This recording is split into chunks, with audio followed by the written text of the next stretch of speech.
गाना तो सुन ही लिया होगा। वो आज मौसम बड़ा बेईमान है, बड़ा बेईमान है, आज मौसम आने वाला। खूबसूरत खूबसूरत गाना।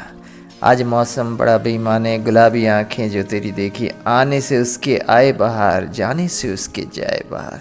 और न जाने कितने सदाबहार गानों को अपनी आवाज़ देने वाले हिंदुस्तान के शहंशाह तरन्नुम अब इस दुनिया में नहीं है। उनका नाम है मोहम्मद रफ़ी साहब, बायोग्राफी जिनकी हम बता रहे हैं। लेकिन अपने गीतों के ज़रिए रफ़ी साहब आज भी ज़िंदा हैं। ये उनकी आवाज़ का जादू है कि आज भी युवाओं के बीच इंस्टाग्राम रील्स में भी उनके गाने चल रहे हैं। तो उनकी बायोग्राफी आप सुनते रहिए हमारे चैनल के साथ जुड़ के। रफ़ी साहब उन गायकों में से एक हैं जिनका दौर नहीं था, बल्कि उनकी आवाज़ वो है जो हर दौर के युवाओं को, बूढ़ों को, सबको पसंद आती है। आज देखो, आप कहीं पे भी चले जाओ, चाहे वो बूढ़ा व्यक्ति हो, यंगस्टर हो, उसे पसंद आता है। लेकिन तब किसे पता था कि ये बच्चा एक इतना बड़ा शख्स बन जाएगा, जब अमृतसर के कोटला सुल्तान में पैदा हुआ था ये शख्स मोहम्मद रफ़ी सिर्फ 7 साल के थे। उनका परिवार काम के सिलसिले में लाहौर आ गया। यहाँ रफ़ी के बड़े भाई नाई की दुकान खोल डाली उन्होंने।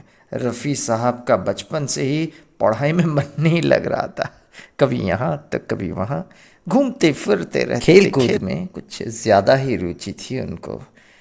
ऐसे में उनके पिता ने सख्ती को अपना ली और बचपन में ही रफ़ी को भाई की नाई की दुकान में बिठा दिया। कहा कि यहीं बैठो और कुछ काम सीखो।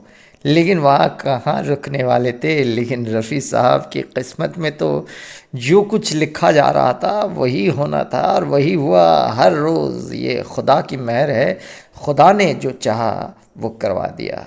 हर रोज़ की तरह जब रफ़ी साहब एक दिन भाई की नाई की दुकान पर काम कर रहे थे तो एक फ़कीर दुकान में आया और गीत गाता हुआ चला गया। रफ़ी साहब को उस फ़कीर के गाने ने इतना इम्प्रेस किया कि उस फ़कीर के पीछे पीछे दौड़ते चले गए।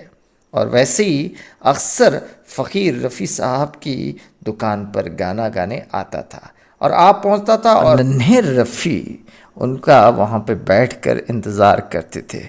वो फ़कीर से इतने प्रेरित हुए, अक्सर उसके गाने गुनगुना रहते थे। नन्हे रफ़ी साहब, शुरुआत से ही रफ़ी साहब की आवाज़ में एक जादू सा आ गया था और था भी। कहते हैं ना, खुदा ही चाहता था कि वो गायक बने। गायकी के प्रति छोटे भाई की रुचि देखकर बड़े भाई ने उन्हें उस्ताद वाहिद खान के यहाँ संगीत शिक्षा लेने के लिए भेज दिया और शुरू हो गया। एक दिन ऑल इंडिया रेडियो का कार्यक्रम चल रहा था जिसमें कुंदनलाल सहगल साहब आए थे। रफ़ी साहब भी अपने बड़े भाई के संग गीत का आनंद उठा रहे थे और उठाने चले गए तो तभी लाइट चली गई और कुंदनलाल सहगल ने गाने से मना कर दिया। जैसे ही वो इनकार करते हैं, ऐसे में आयोजक ऑडियंस को लेकर चिंतित हो उठे। ऐसे में रफ़ी साहब के बड़े भाई ने रफ़ी को गाने के लिए भेज दिया, रफ़ी साहब को। और इस तरह 13 साल के रफ़ी साहब को पहली दफ़ा पब्लिक में परफॉर्म करने का मौका मिल गया और उन्होंने परफॉर्म किया।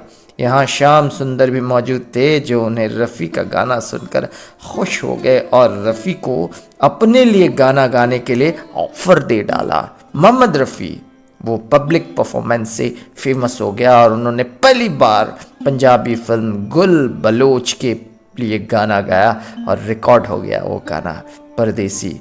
सोनिए सोनिए हिरिए, रफ़ी साहब ने ये गाना 1944 में गाया था और इसके बाद 1946 में बम्बई आ गए। बम्बई आने का फैसला जब किया तो उन्हें काफ़ी ऑफरिंग हुई। बम्बई आकर उन्होंने संगीतकार नौशाद के साथ पहले आप फिल्म में गाने गाए। ये गाने का नाम है हिंदुस्तान के हैं हम। तो देखा ना रफ़ी साहब कैसे एक मामूली सी नाई की दुकान में एक नाई का काम सीखने वाला छोटा सा बच्चा वहाँ से सीखते सीखते हिंदुस्तान के बादशाह तरन्नुम बन गया वो शख्स, वो छोटा सा नन्हा सा रफ़ी, नाई की दुकान में काम करने वाला बन गया हिंदुस्तान के रफ़ी साहब, अजीम फ़नकार।